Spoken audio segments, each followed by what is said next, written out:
Welcome to Lesson 18 in Through the New Testament in Ancient Greek for Absolute Beginners.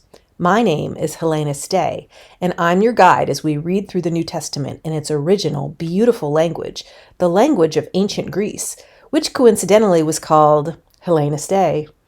Because each lesson will build on previous lessons, please be sure to start with Lesson 1.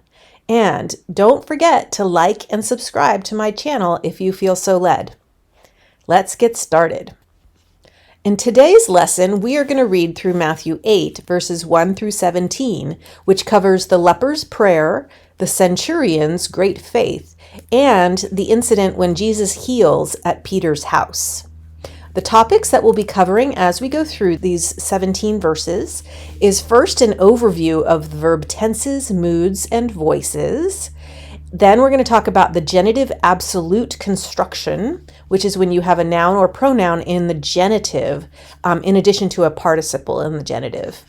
And then we're going to talk about participles in general. And there are three tenses of participles that we'll see in these verses. There's the present participle, the aorist participle, and the perfect participle. And then finally, we're going to talk about the indicative mood, and specifically about the present tense, the aorist tense, the imperfect tense, and the future tense of the indicative mood. All right, let's go ahead and read Matthew 8, verses 1 through 4. Katabantas de autou apatouarous, ekaluthesan auto achloi paloi, kai idu lepras proselthon, prosekune auto legon, kurie eon theles, dunasai me katharisai, kai ektenas ten kera epsato autou legon thelo, katharistheti, kai eutheos ekatharisthe autou he lepra, kai lege auto ha Jesus, hora medeni apes, ala hupage, se auton deixon to hiere, kai prosenegkan ta doron ha prosetaxen mouses, es marturian autois. All right, so we're going to start with this first slide, which is a little overwhelming, but I like to organize everything so that I can understand things better, and hopefully this helps you as well. So I have the tenses listed up here, which are present, imperfect, aorist, future, perfect, and pluperfect. And I like to think of that as piafural, if you want to remember the six of them.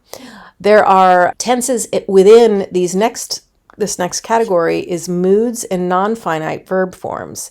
Now, not every mood has all of these tenses. I know that indicative has all of these tenses, and we'll also talk about participles soon, and those have three of the tenses, present, aorist, and perfect. Imperative has the present imperative and the aorist imperative.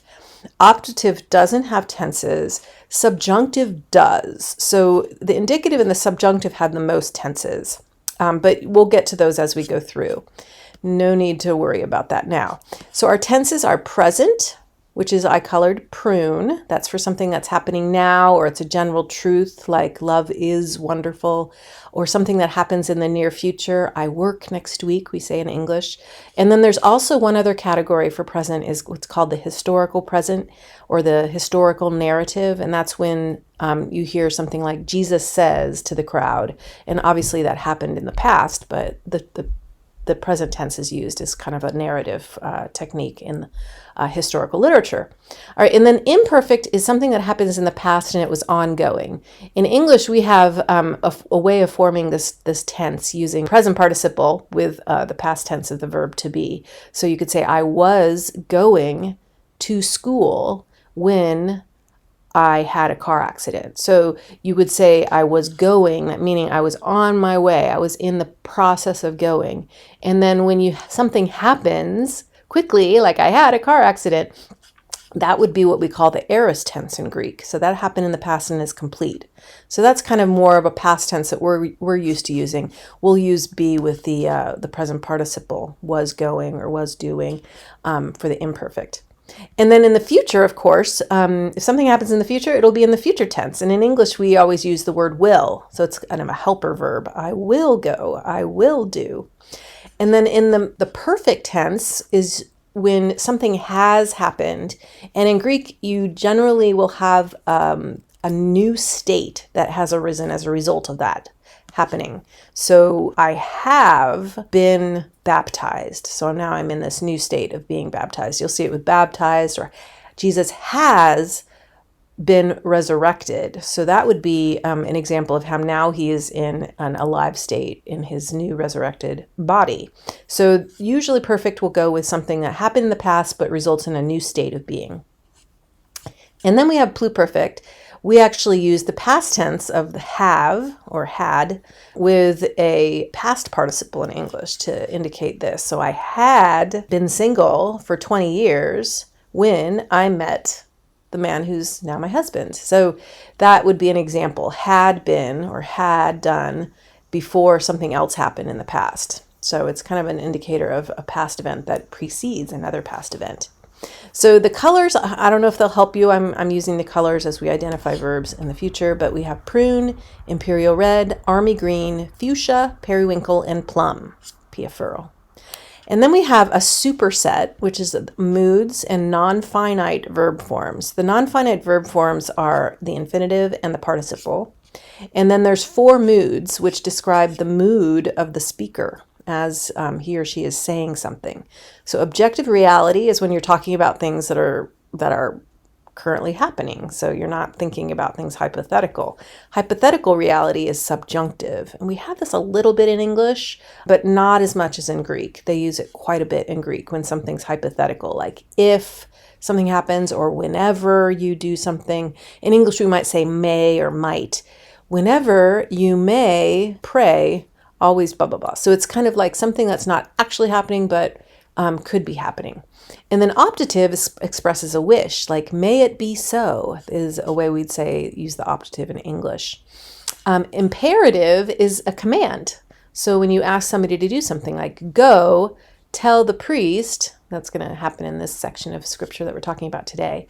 So imperative is just a way of saying to do something.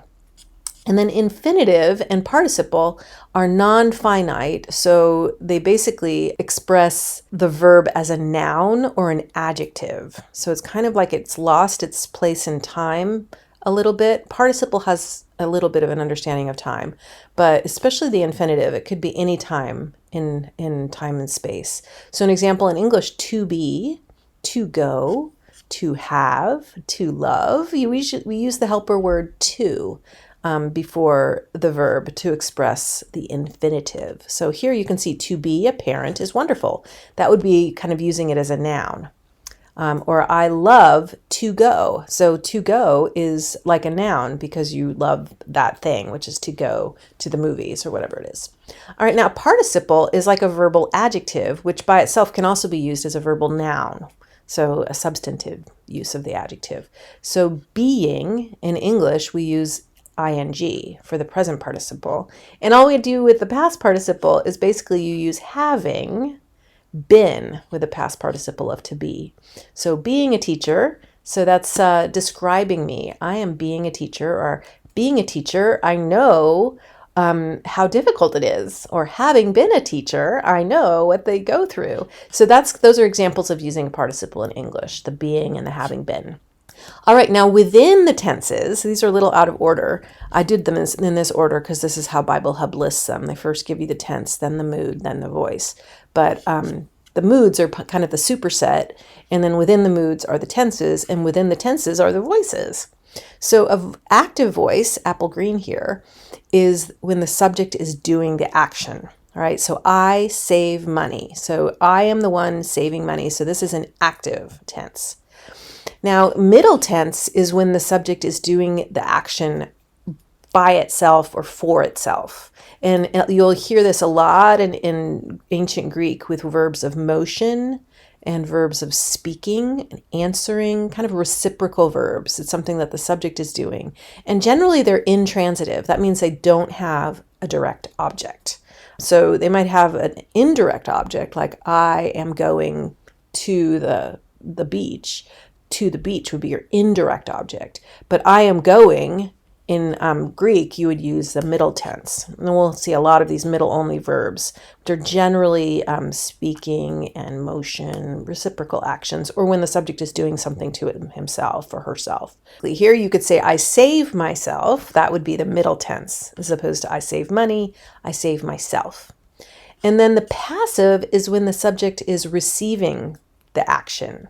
So the verb is describing what is happening to the subject. So I am saved by Jesus would be the passive. I am saved, because I am not the one doing the saving. It is the agent who is Jesus. And hopefully those of you who are listening to this also can say that you've been saved by Jesus. All right, so that's our summary here. Hopefully that helps a little bit, but we're going to be we won't talk about how these verbs are formed quite yet. You're going to get really familiar with different endings in different ways. And I'll kind of point out different ways you can tell what tense and mood and voice these the words are going to be in, these verbs, as we see them in the verses we read. All right, so let's take a look first at some participles. And remember, participles are our verbal adjectives, which also can become verbal nouns. So here we have katabantas. This is from the verb katabaino, which means to come down. Now, having come down is the way we translate it in English, which is actually a pretty good translation.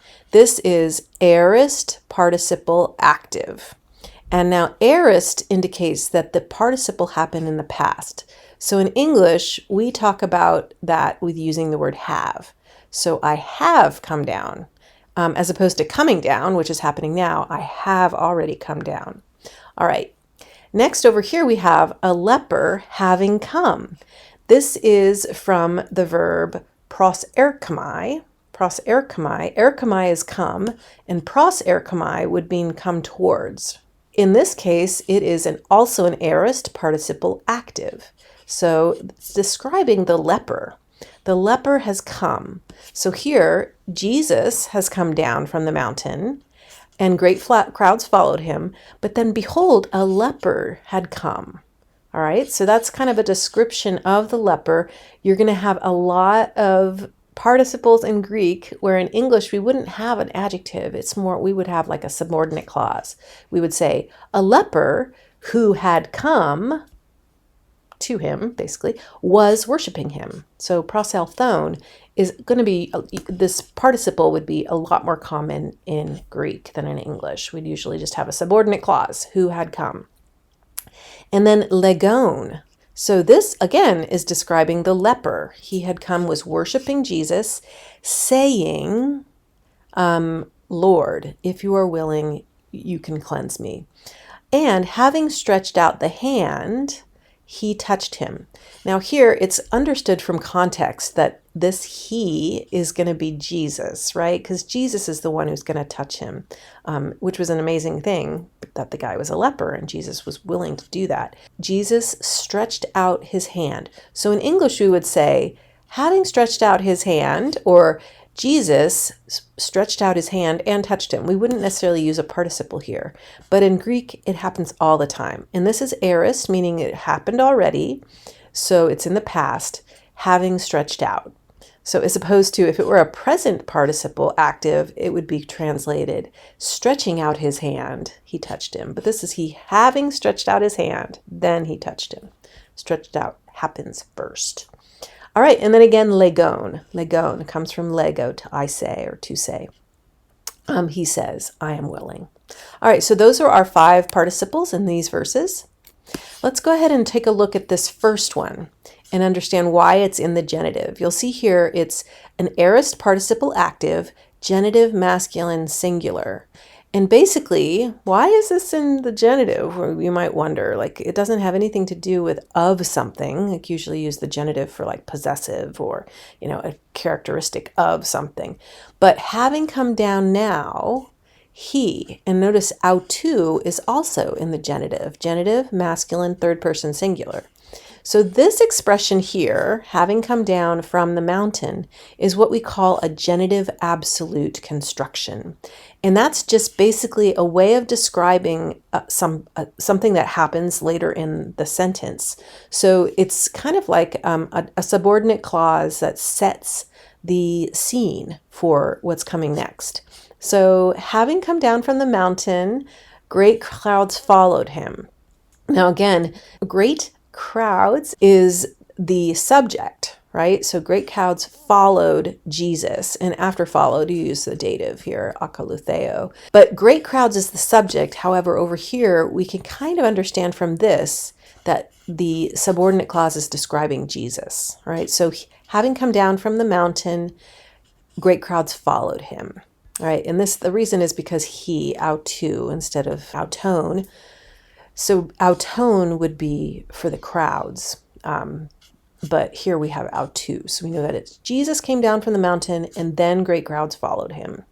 All right, so that's the genitive absolute. Whenever you see the genitive at the beginning of a sentence in a phrase where there's a noun or a pronoun and a participle that's in the genitive, it's usually going to be genitive absolute.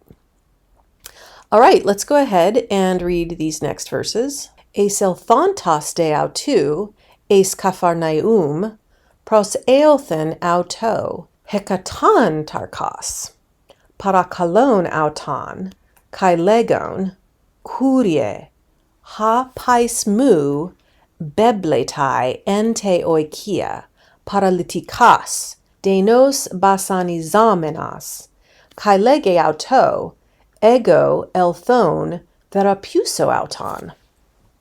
Apakritheste ha hekatan tarkos, ephe, kurie, uk emi hikanos, hinamu hupa, tain stegain eis eothes. Allah manon epe, lago, kai yathesetai hapaismu. Kai gar ego anthropos emi, hupa exousian, tasamenos ekon, hup emauton, stratiotas, kai lego tuto, porutheti, kai poruetai, kai alo, erku, kai erketai, kai todulomu, poieson, tuta, kai poie. All right, in these verses, we see right off the bat another genitive absolute, having entered now he into Capernaum. So we have autou, which is the genitive masculine, third person singular, personal pronoun, and eis elthontos, which is from eis erchomai. Eis erchomai, we just saw in the previous verses, pros erchomai, which means to come toward. Here we have eis erchomai, which means to enter, to enter. So having entered in the genitive into Capernaum, so eis Capharnaum, is this complete subordinate clause, which is basically having entered Capernaum, a centurion came to him. Now here we're not sure whether this is talking about Jesus or the centurion, but I believe since it's we were talking about Jesus in the previous verse, we can think of that as following what Jesus's actions are. So he came down from the mountain and talked to the leper and healed him, and now he entered Capernaum, and then a centurion came to him. So that's kind of how I see this, is continuing the discussion of what Jesus's actions are. Here is present. And often you'll see the present ends with own, if it's the nominative masculine singular at least, or the nominative neuter singular. So own, parakalon. This is from parakaleo, which means to implore. One of the meanings is to implore. So the centurion came to Jesus and he's imploring him. So he's in the process presently at that time of imploring him, which is why it's the present participle. All right, so the present participle doesn't mean that it happens in the present. It just means that at the time of the action, this was happening. All right, and legon, saying, kurie, hapaismu, my servant. All right, this next one is the grievously tormented. Now here, this is a middle passive voice of a present participle. So you can see how we have present participle, middle passive. So by middle passive, that just means that he's being tormented. It's both middle because it's happening to himself, and it's passive because something else is tormenting him. In this case, is paralysis.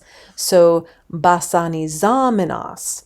You can often recognize middle passive with this men. The mu epsilon nu often is a sign of the middle passive voice. So he's being grievously tormented.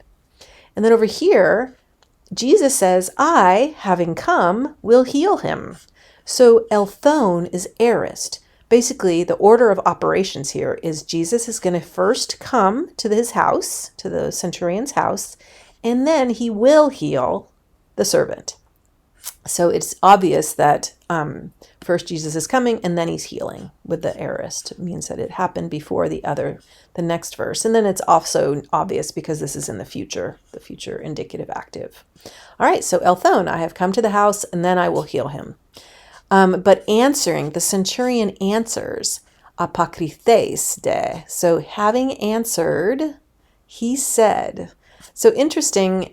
This is very Semitic. It's very Hebrew in style, where you have this kind of repetition of answering and saying, and also up here imploring and saying. It's kind of a way of telling the story to emphasize that this is happening. He's answering him and saying, Lord, I am not worthy that you come under my roof. All right, so apokrithes. The centurion answered and then said. Kind of interesting the way it's he basically answers by saying, but they have it in the aorist here as a matter of style. So another thing is here, tasamenos is translated I appoint, but this is basically in the middle because he's got the power to himself to appoint. And again, having under me soldiers. This is something that is currently the case for him. He has soldiers under me. So this is describing himself as having currently soldiers under him. That's why it's present. And this is present just because that's also something he's doing. He can appoint the soldiers that are under him. And again, it's kind of a middle passive idea. He appoints for himself. All right, let's go ahead and read these next verses. Matthew 8, 10 through 13. Akusaste ha Jesus ethaumasen, kai epen tois akaluthusin, amen lego humin, par udeni, tasautain, pistin en to Israel huron. Lego de humin, hati paloi apa anatalon, kai dusmon, exusin, kai anaklithe meta Abraham, kai Isaac, kai Jacob, en te basileia ton uranon.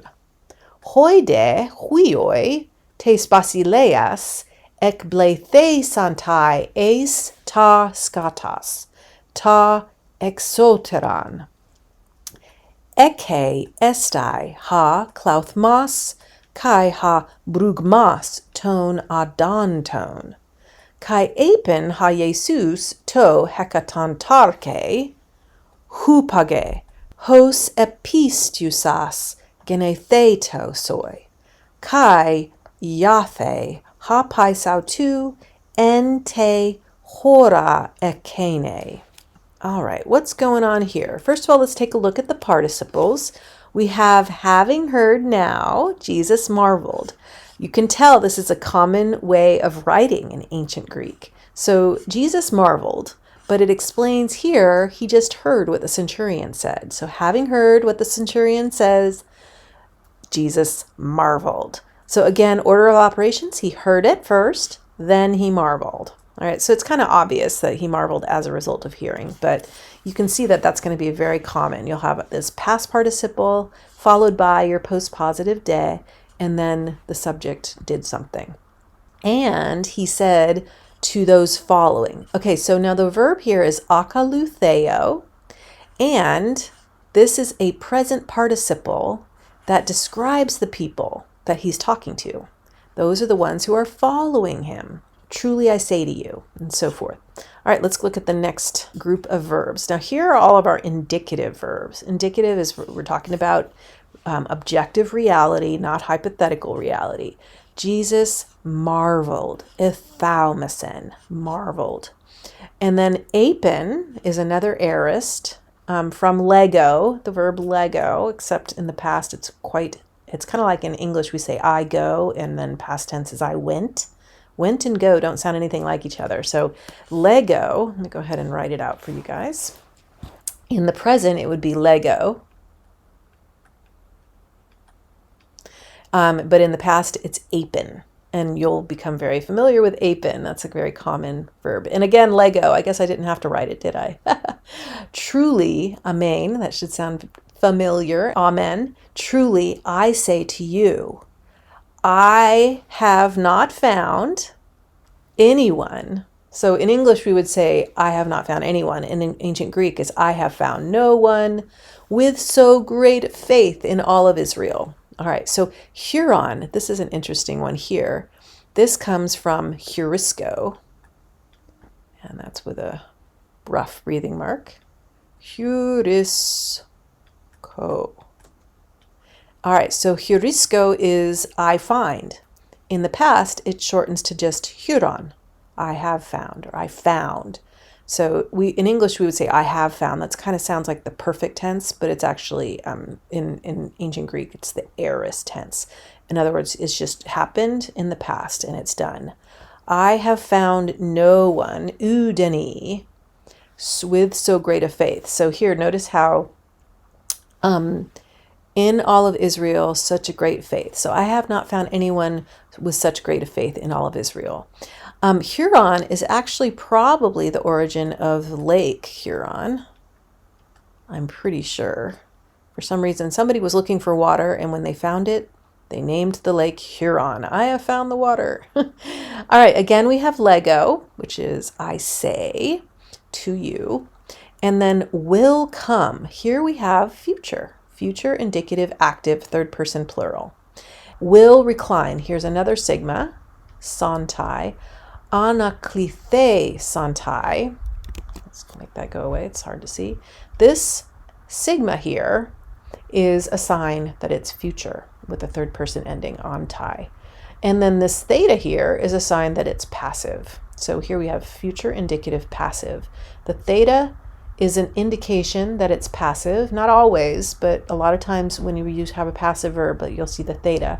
Just like middle, we saw men before with the mu, epsilon nu. That was for middle passive. But theta is going to generally go with passive and santai. So recline is something that you do to yourself. You are kind of reclining yourself. And that's what they did when they came and sat at a table. They actually sat very close to the ground on pillows, and they called that reclining at table. So they're going to recline on a klithe santai with Abraham, Isaac, and Jacob in the kingdom of the heavens.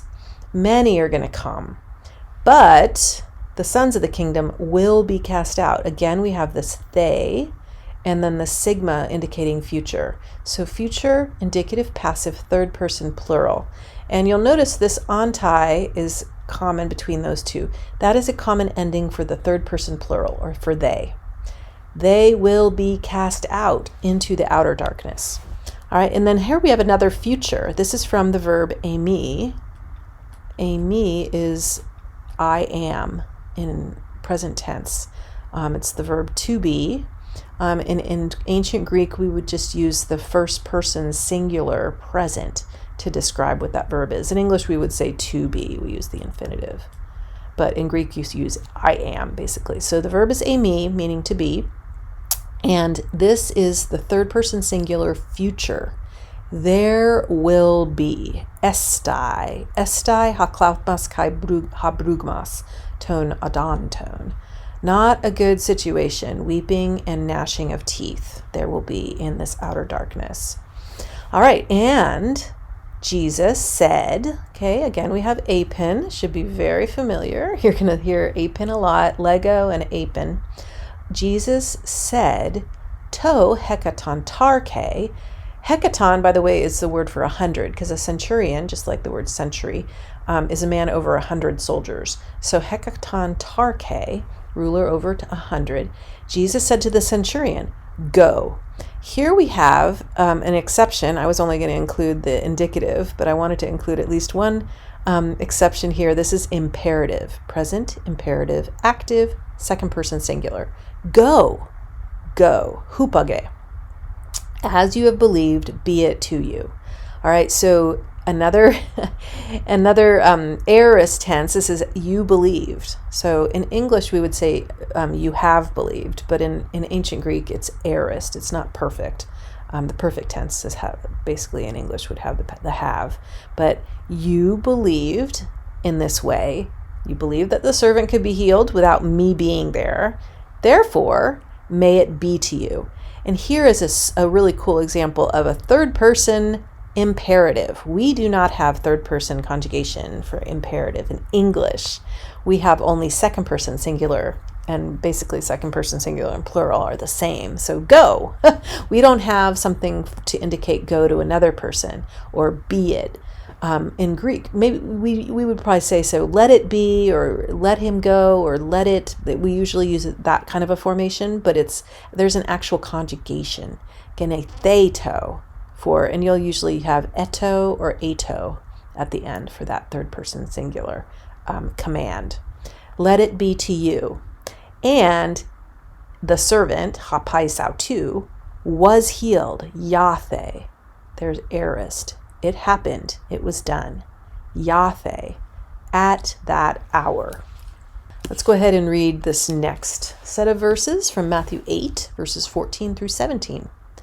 Kai elthon ha Jesus, eistain oikian Petru, Aiden tain pentheran autu, bebleimenein kai puressusan, kai hepsato tes keras autes, kai apheken autein hapuretas, kai egerthe, kai diekane auto, apsiaste genamenes prosenekan auto, dai manizamenus palus, kai exebalen ta pneumata lago, kai pantas tus kakos ekantas etherapusen, hapos plerothe tarethen dia Isaiu tu prophetu, legantas, autas tas astheneas hemon eleben, kai tas nasus ebastasen. In these verses, we have quite a few participles. You'll find that participles are going to be almost every other word in ancient Greek. So, and having come, we should be really familiar with elthon. So this comes from erkomai. Here is actually erkomai. So erkomai is I come. I come. It's a middle only verb. Usually that omai is the ending for the first person singular with a middle only verb. So we're going to have a participle that's aorist. He came. So first he came, then he saw. All right. So he came into the house of Peter, and then he saw Peter's mother-in-law. All right. So kai elthon, having come into Peter's house, he saw Peter's mother-in-law. Now we have a participle over here that describes the mother-in-law. Notice that Jesus saw the mother-in-law, so the mother-in-law is in the accusative tense, pentheran, autu, Peter's mother-in-law, his mother-in-law. And then this participle here is also accusative feminine singular, so it's modifying the mother-in-law. So what about her? She was lying sick. This here comes from the verb balo, which means to throw. Now, balo, usually it would be like a ball. You throw a ball. Here, in this case, it's middle passive. So the mother-in-law has thrown herself, basically she's thrown herself on the bed. She is lying there. So I like this kind of an interesting way of saying lying sick. It's basically having thrown herself down, and fevering, purasusan. We don't have a word for fevering. I guess you could say we're fevering, but it's more like we usually say I have a fever. So in ancient Greek, there is a word that means to fever, that you are having fever. So, and it comes from pur, here means fire. So it's very logical. You feel like you're on fire. All right, so here both of them are describing the mother-in-law. They're both accusative feminine singular. So fevering and lying sick. So fevering is present, right? She's currently fevering. And this one is perfect participle. Has been thrown down. So she has been there. In English, we would say lying sick, which is a present participle. But in this case, it's an interesting formation because it's perfect.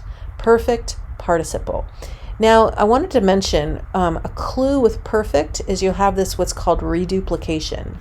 So instead of just belemenein, here's our another main for a middle kind of voice clue, we have bebelo, bebla, bebla. That's an indication of perfect when you have a reduplication. I'll write that up here so you can see what I'm saying. Okay, so reduplication is a clue for the perfect tense. I'm going to put R because we use R for perfect, our periwinkle. All right, so let's go to the next one. Having come, again. Now we have erkamai here for this come. Down here we have another word for come, which is ginomai. Ginomai. Just like we have different words for different ways of saying the same thing, basically. To come or to happen. Having happened or having come, they brought to him, meaning to Jesus. This is an interesting participle. This is present participle, middle and passive. Now notice the men here. That's kind of a sign that it's middle passive. And how daimon, it's pretty clear that this has something to do with demons. They are being possessed with demons. Now, again, like having a fever, we usually don't say demonized. We usually say have a demon or are possessed by a demon. But in Greek, this verb expresses the idea of being possessed by demons. And now notice it's middle passive, which means that they're not demonizing people. The demons are the ones possessing them. So, and then this is also what we would call a substantive. Whoa, I'm not very good at writing with this pad here, but a substantive use of a participle. Now, the participle is usually an adjective, usually describes, like here you have lying sick and fevering, describing the mother-in-law. Here it's describing people, but in English we would say people who are possessed with demons. So they brought people who are possessed by demons to him. So this is a substantive use of an adjectival participle, meaning it's describing actual people. It's a noun, right? So it's describing the people themselves. It's not just an adjective. And then he cast their spirits out by a word. We'll get into that in the next slide. Being healed. Okay, so those being sick. So instead of saying the sick people, tous kakos ekantas, having sickness, those having sickness. And then down here, the having been spoken. Again, this is another substantive use of a participle. So this basically means the thing that had been spoken. In English, it sounds really ridiculous that it might be fulfilled that having been spoken by Isaiah. We would say the words that were spoken by Isaiah the prophet, saying, he took our infirmities on him and he bore our diseases. All right, let's talk about some of these indicative verbs here. He saw the mother-in-law of him. He saw here is going to describe Jesus, because we're talking about Jesus having just came to the house of Peter. He saw. Now, this verb, aiden, is similar to how Lego changes to apen. This is from the word horao, horao. It means I see. And there's actually another form of I see that uses aiden as its past, and that is blepo, which I think is such a funny word. Blepo also is I see. So this can be the aorist tense of either horao or blepo. All right, so Jesus, aiden. You'll see aiden a lot, just like apen, aiden. His mother-in-law, lying sick and fevering. And he touched her. So again, aorist, indicative, middle. This is one of those middle-only verbs. And because it's like a verb of touching or interrelationships, it's going to be middle-only. So we have this hapsato. He left. Afeken. This is also irregular. So the word afiemi, we're going to talk about that another time because that's a very irregular verb. It's a me verb. But afiemi is I left or I forgave. But he left her. Actually, it's not he left her. It's the fever left her, right? So ha puteros afeken autain, left her. All right, and she arose. E gerthe. This is from the verb egero. And notice how this epsilon changes into an eta. That's lengthening, because the eta is a long vowel and the epsilon is a short vowel. So that's an indication of the aorist, egerthe. And this is passive. It's going to be passive because she was the one who was arising herself. It's basically like saying she rose herself. She got herself up. So you have a theta here that kind of is a sign that it's passive. Just want to point out some things that will help you recognize tenses. All right, diekane was ministering to him. Notice here, this is imperfect indicative active, which means that she was ministering. So this is a good translation. She was in the process of helping Jesus, like giving him food, helping him relax. And now here it says to them. I'm not sure why, but maybe sometimes you use auto for a group of people. That is something in Greek that happens, is when it's a group of people, it might be referred to as a singular. So it could very well be them. All right, they brought proseinekan. So here we have a lengthened vowel, which is a sign of the past, the aorist. This pros is called a prepositional prefix. All right, going back down here, he cast out. So this actually comes from a similar verb to what we saw above for laying down, from ekbalo, when the prepositional prefix is ek, or out. So ekbalo is to cast out. So very similar to throw is balo, ekbalo is to cast out.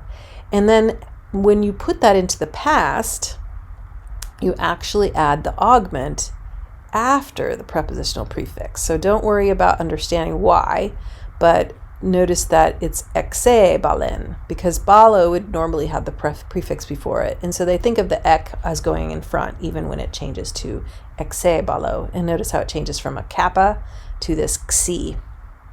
All right, they cast out the spirits with a word, and he healed all of those who were sick. E therapusen. So in this case, it's therapuo is the present tense, therapuo, and putting it into the aorist, you add this augment to the beginning, and here it goes before it because there's no prepositional prefix. E therapusen. And another thing is when you have both the augment and the sigma, that's a sign of the aorist. All right, now I know it's probably confusing, all these different things I'm pointing out, but the more I do it, the more you'll start recognizing it. So we have an augment, we have a sigma, that's going to be aorist, meaning he healed in the past. All right, so that the word having been spoken by Isaiah might be fulfilled. And notice, by the way, this is subjunctive over here. That is hypothetical, might be fulfilled, we say in English. He took Elaben. This is another irregular aorist. It's called a second aorist, but it's from lambano. So Elaben, kind of like Aden, and we saw one Huron and Apen. Those are all second aorists. They kind of have a strange change to the beginning. Their root changes. So he took our infirmities on himself, autos, and bore our diseases. Ebastasin. Again, we have this one, but notice how there's an augment and there's this sigma. So the augment and the sigma together is for aorist. Now you're not going to see that with second aorist irregular ones. Those are going to just have to be memorized separately, or you'll just see them enough, you'll recognize them. So that brought us to the end. I am so grateful for you. Thank you for waiting for this lesson. It's been a long time coming because I've been so busy, but I'm really grateful for each and every one of you. If you haven't already, please like the lesson, so that'll help me get more subscribers, and it will perpetuate the channel. So thank you so much, and I'll see you next time.